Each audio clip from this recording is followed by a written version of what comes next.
Thank you, thank you, thank you.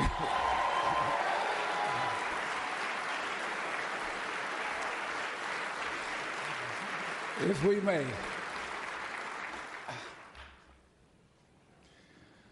Honorable City Council and City Clerk, thank you, Governor Snyder, state, regional, and federal legislators, and all the Detroiters here tonight, especially my family and all those watching at home.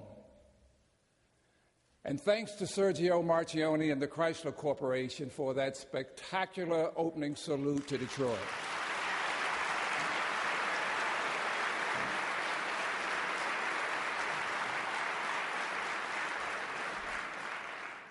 I want to begin tonight by recognizing the brave men and women of our fire and police departments who have been injured in the line of duty this year. Join us tonight, our Police Commissioner Brian Davis, Officer David Anderson, Sergeant Ray Sadi, and Sergeant Kerry Schultz. Please stand with your families and be recognized for your bravery, and let us also express our support for your full recovery. Thanks for all you do.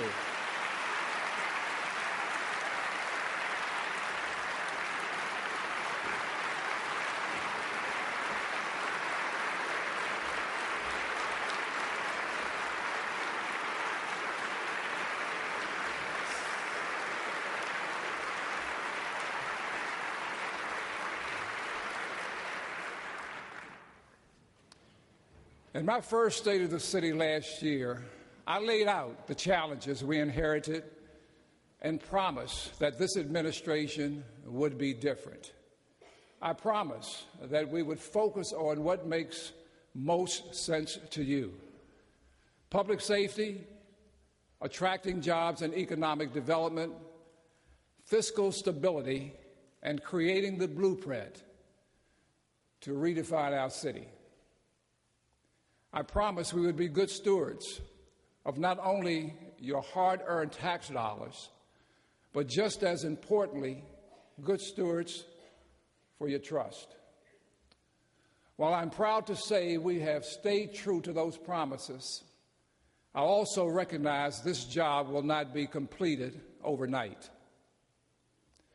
And as we gather this evening to report on the state of our city, it would be premature to say that we've done all we need to do to restore Detroit to its rightful place as one of America's greatest cities. We are a work in progress.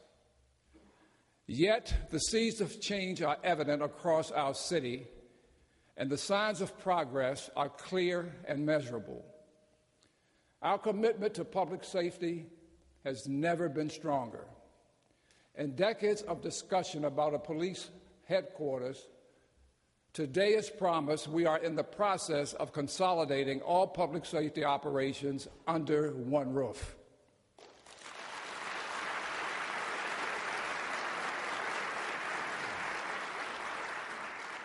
This move will create operational efficiencies, improve communication between our departments, and most importantly, help us make Detroit a safer city.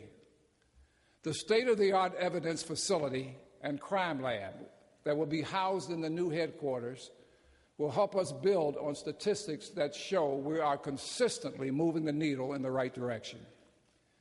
Homicides are down 15% over the last year, and shootings overall down 17%. Closure rates have been improved dramatically thanks to the data-driven approach of Chief Ralph Godby, and officers are becoming more and more visible in our community every day, thanks to the following initiatives.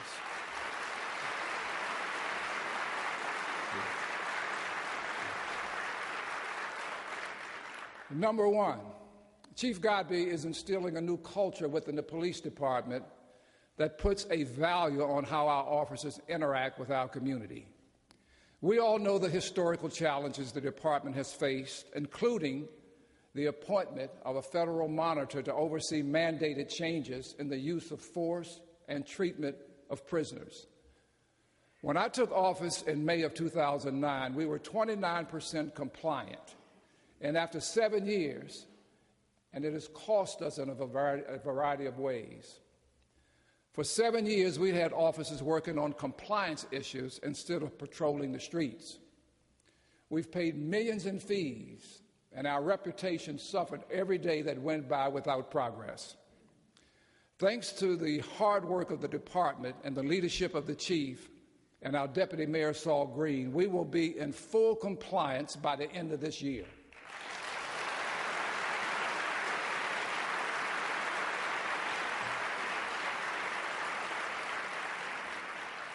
I also want to recognize these two gentlemen for their work in reaching out to our youth through a federal youth violence prevention initiative.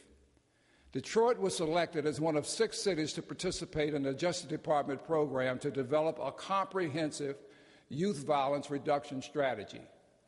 28% of our city is under the age of 18. We've done a lot of listening to our stakeholders, but more importantly, we are listening to the young people that we have to reach. In April, we will present our strategy in Washington, and I look forward to putting into action as soon as possible. Number 2, we are instituting new management procedures that will move sworn officers from desk jobs back to police work. For example,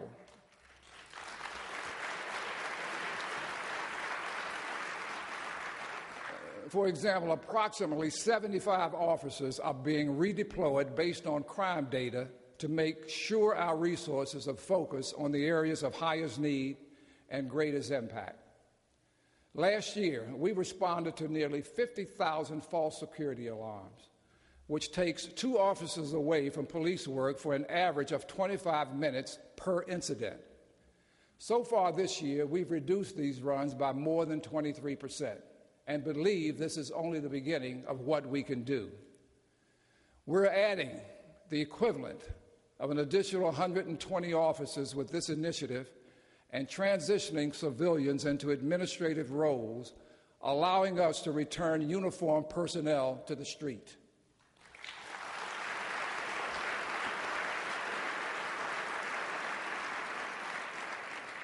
Number 3, police officers will soon be moving back into Detroit neighborhoods, creating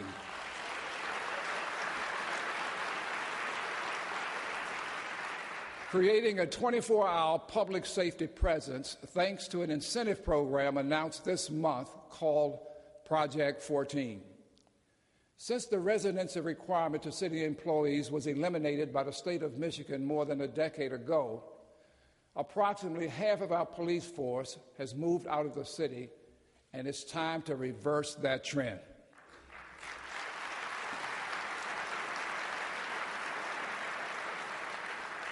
We're encouraging our officers to live where they work. Backed by the President's Neighborhood Stabilization Program, Project 14 will provide federal funds for our public safety officers to acquire, renovate, and make a down payment on a high-quality home. I heard from residents time and again during our Fall Detroit Works Project listening sessions that we had to do something to get more police officers living in the neighborhoods. We heard you, and this pilot program is our first response. Detroit is at a crossroads. I've said it before and I'll say it again. We cannot operate the way we did 50 years ago or even 10 years ago. Change is at our doorstep whether we like it or not. We have 2 options. We can choose to continue fighting change. We can continue to focus on the vocal minority that would like to see us fail. Or we can embrace this opportunity to shape a new legacy to proudly hand down to our children and grandchildren. It's that simple.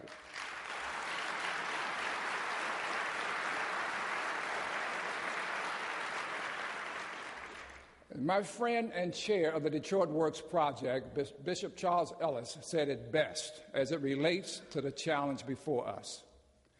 Quoting the prophetic book of Nehemiah about the rebuilding of a great city, he said, "It was done because the people had a mind to work." All the critics and obstacles in the world can't stop us if we have the will to work together. That's Detroit. When we announced the Detroit Works project, we knew we were taking on an unprecedented challenge. We knew it would force us to make tough decisions, and we knew it would test our faith and resolve. But if history tells us anything, it's that Detroit is a city of great faith and resolve. It is now time to challenge and channel that spirit to develop a blueprint for our future and reestablish Detroit as the world's most innovative city.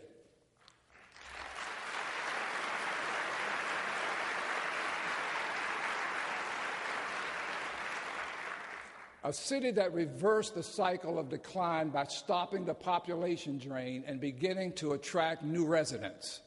A city that transforms its economy and made Detroit a major job center once again. A city built for the automobile that finally grew to embrace bicycles, greenways, and public transportation.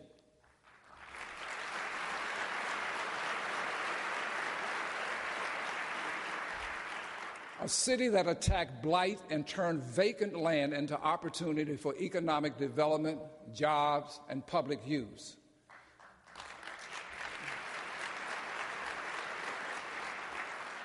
A city that brought residents together to create safe neighborhoods and deliver outstanding city services. A city that works.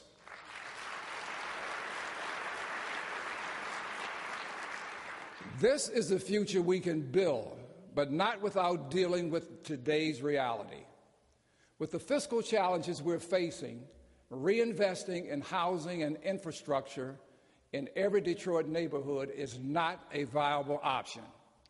Creating areas of density is the best way for us to improve public safety, deliver better services, and offer the quality of life amenities like recreation centers, parks, and grocery stores that you want and deserve.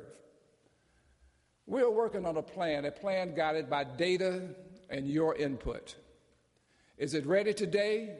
No, because we believe this plan is too important to take shortcuts. Are we making progress? Absolutely. That's why we're going neighborhood by neighborhood to share your challenges and get your feedback as we prepare alternatives to help us make the tough choices that lie ahead. We'll be sharing a draft analysis about neighborhoods with you in April. While the neighborhoods are the core of our city, we must address the big picture and the entire city. Your voice will be heard as we consider our options. We know we don't have all the answers, but one thing should be clear to all of us by now. Continuing on the same path will bring the same results. You deserve more than that. And if you're willing to work with us, I believe we can deliver on the promise of this city. We know there are skeptics out there, people who will tell you that we have a plan to shrink Detroit or force residents to move using eminent domain or by refusing to service neighborhoods. I understand your suspicion. I know you've been let down before. But it's time to put away that old playbook. We know that approach will fail. This administration has made it crystal clear that we need change. We will not do things the same way, and our community will always have a seat at the table. I will not be drawn into the same old battles that have stopped progress for decades. The issue of ownership and management of our water department is the perfect example of those old debates. Some saw it as an opportunity, a political opportunity, when the government handed down indictments. I saw it as a reminder of our responsibility and an opportunity to change the way we do business. In less than 6 months, we've reached consensus among all the regional parties serviced by the system to establish a board with the technical expertise, staff support, and decision-making authority that has been sorely needed for years. This agreement paves the way for a new level of regional cooperation, but it is not a move toward regional ownership.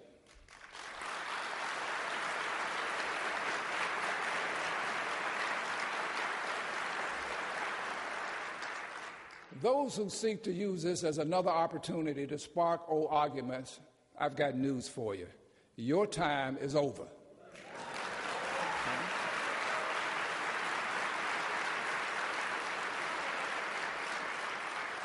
You know, Detroit built this system. Detroit owns this system. And Detroit will manage this system.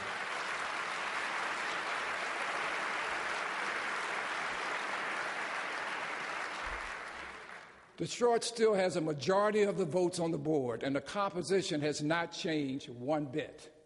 Final approval for setting water rates still rests with your city council.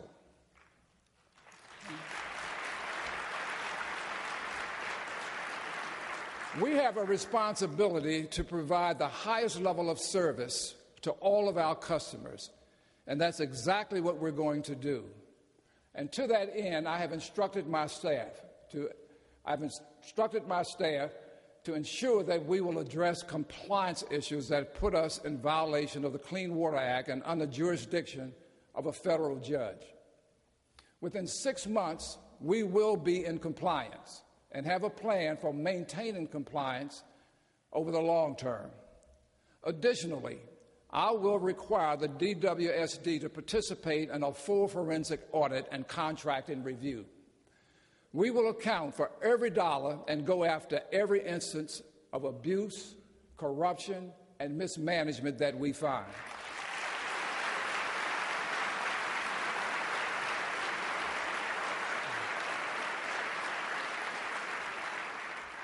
Finally, we will redouble our efforts to hire a permanent director to lead this department. Certainly, the events of the last month have made this task more difficult, but I believe we will find a qualified director who understands the opportunity to run and help fix one of the nation's preeminent water and sewage systems. I promised when I came into office that we'd run city operations more like a business, focusing on serving our customers and utilizing resources to address our priorities. We inherited no shortage of problems, but using the same methodical, data-driven approach we promised, we will continue addressing these problems one by one. Getting our fiscal house in order is one of the most important indications that our approach is working. We're changing the culture and showing that transparency, accountability, and fiscal responsibility are more than words in this administration.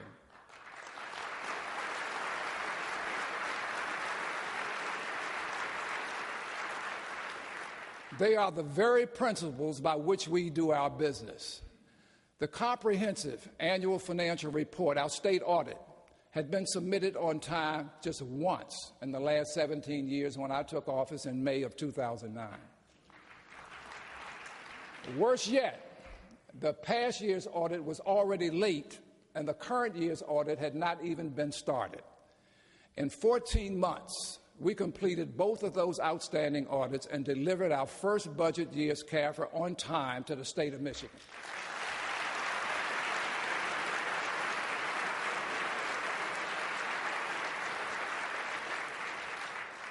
That hadn't been done since 1997. Every year since then, we've had delays in our state revenue sharing, and the lack of urgency had really become a black eye for the city. More importantly, we're fixing the system to make sure we remain financially solvent in the near term and fiscally stable for the future. The $330 million deficit we inherited stands at approximately $150 million as we sit here tonight. We're cleaning up our balance sheet, bringing tens of millions in savings that I look forward to discussing in detail with our City Council during our budget presentation. By the middle of March, we will also submit to the state an ambitious but realistic plan to eliminate the deficit. Governor Snyder is challenging cities to make reforms in order to receive funding from the state of Michigan. While I respect that approach, and I'm confident in the steps we're taking, the budget presented has potentially devastating consequences for Detroit.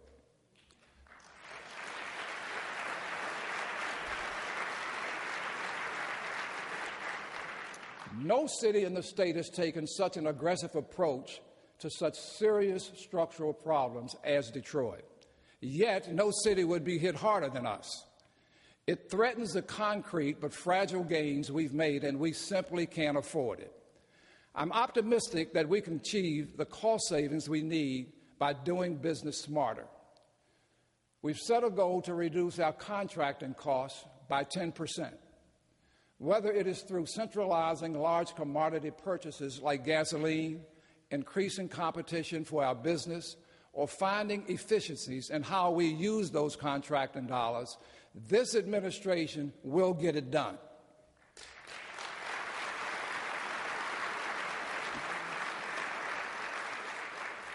We also committed to change the way we deal with our labor negotiations. A culture that was rusted in place over a period of decades is now showing signs of progress and cooperation.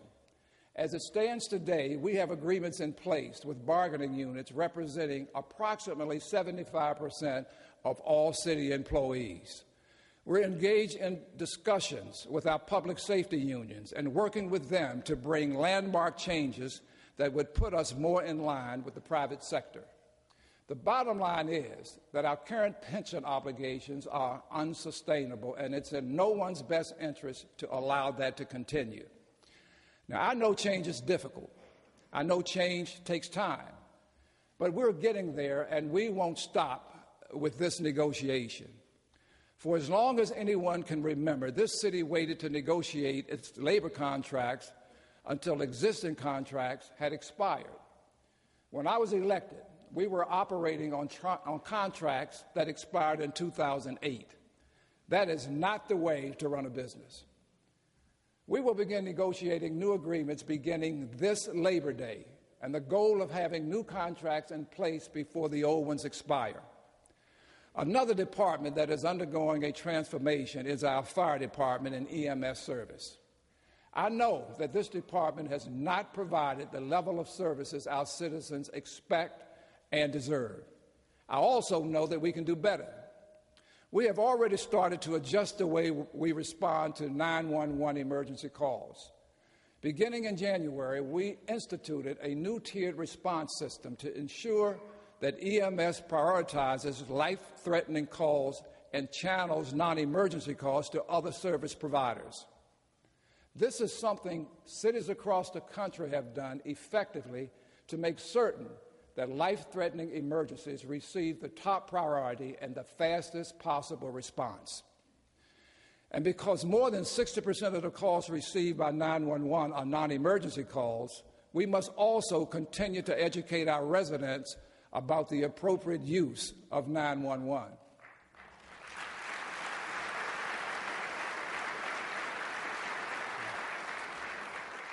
We're also making changes to improve revenue collections for the transport of emergency patients. Historically, we've done a poor job, collecting just over half the state average. It's important to note that this improvement will not result in costs being passed on to the end users. This is about collecting money we are owed from insurance agencies with the potential to bring $6 million additional dollars to the department in 2011.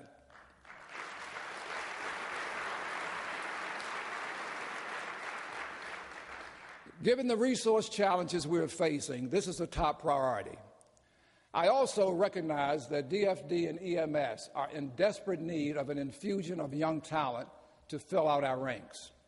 That is one of the reasons I'm so proud to say that the public safety academies we promised last year will begin school next year in partnership with Wayne Community College.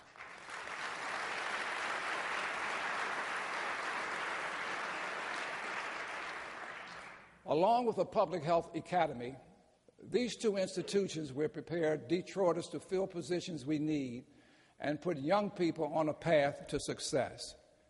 I believe in results. We can't afford to wait any longer and send another generation of young people out into the world unprepared to compete for jobs.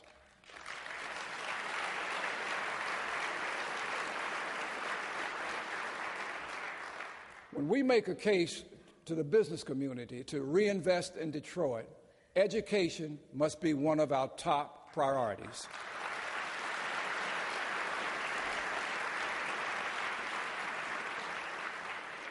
It's the key to developing our workforce. As a former businessman, it's no secret that Detroit must become a more business-friendly city. That's a challenge we're facing across the state and something I continue to discuss with Governor Snyder and President Obama, who have both pledged their support for our city.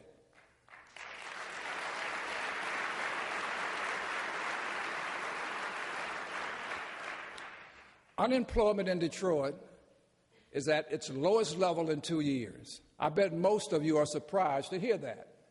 It is evidence that we're headed in the right direction, but it's also a reminder how far we need to go when nearly 1 in 5 Detroiters are still out of work and looking for a job. But there are reasons for optimism. General Motors, Quicken Loans, and Blue Cross Blue Shield are large companies reinvesting in Detroit, bringing operations downtown and nearly 6,000 tax-paying workers with them.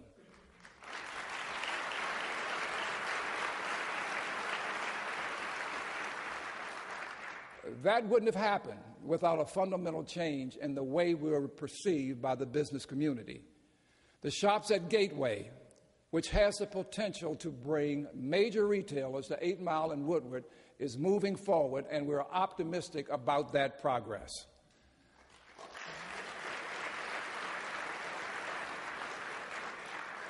Our healthcare institutions are investing approximately $2 billion in their Detroit facilities that will bring direct construction jobs and attract additional economic and neighborhood growth. And smaller companies like Galaxy and Set Enterprises are also doing their part to create jobs. Detroit is still a small business city, and job growth will come from small business. There are still too many hoops to jump through and not enough support from the city for our hometown entrepreneurs.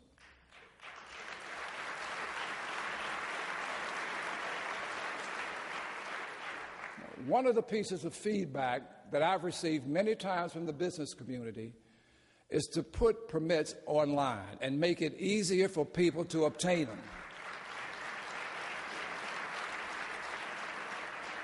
We will get that done in 2011.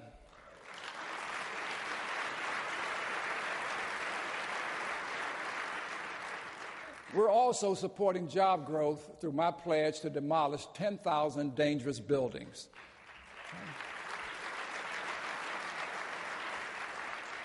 So far, we have approximately 2,400 down, and you have my word that I'll do whatever it takes to get there. I believe we have turned a corner. Business, philanthropic organizations, and our state and federal government believe in Detroit again and are aligned like never before. The most obvious example of that renewed commitment is the $500 million being invested to bring light rail down Woodward Avenue.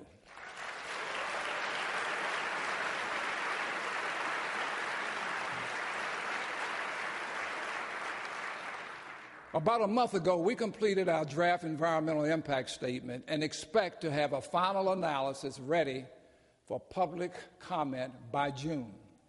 Working with MDOT, the Federal Transit Administration, and our local business community, we expect to begin construction no later than 2012.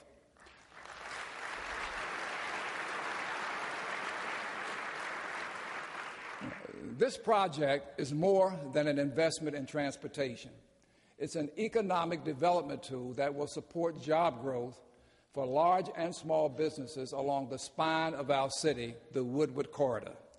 According to the American Public Transportation Association, every $10 million invested in capital and public transportation yields $30 million in increased business sales and saves $15 million in transportation costs. The surrounding neighborhoods are also beginning to see real dollars flowing into their neighborhoods as a result of this project. Living Cities invested almost $22 million for neighborhood improvements. DMC, Henry Ford, and Wayne State are investing $1.2 million in a project called Live Midtown to entice their employees to purchase or rent a home in the community and live where they work.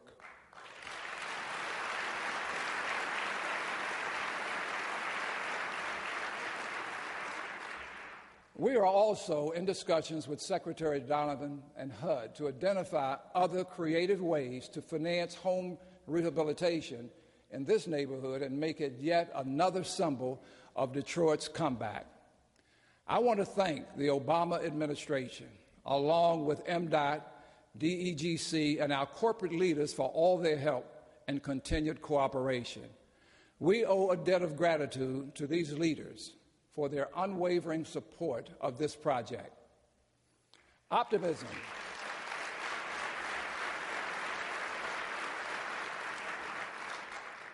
Optimism about Detroit's future is greater than ever.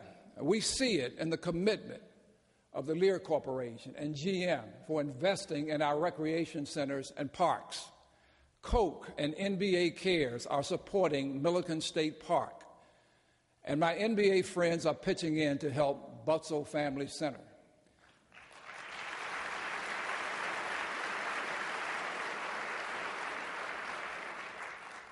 The Clark Park Coalition is another of many organizations who are working tirelessly to support our youth and provide positive outlets at a time when we need them more than ever.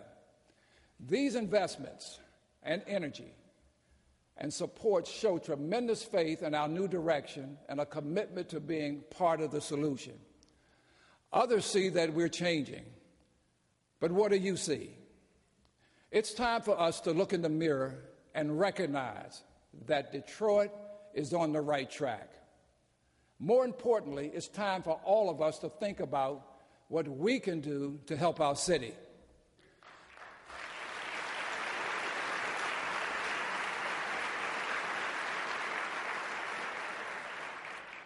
Good government creates an environment to help regular people do extraordinary things. It inspires people to work together and take responsibility for their community. That is the Detroit we want to be and are working to become. But we can't do it without your help. It's time to ask, what will your contribution be? Thank you, and good night.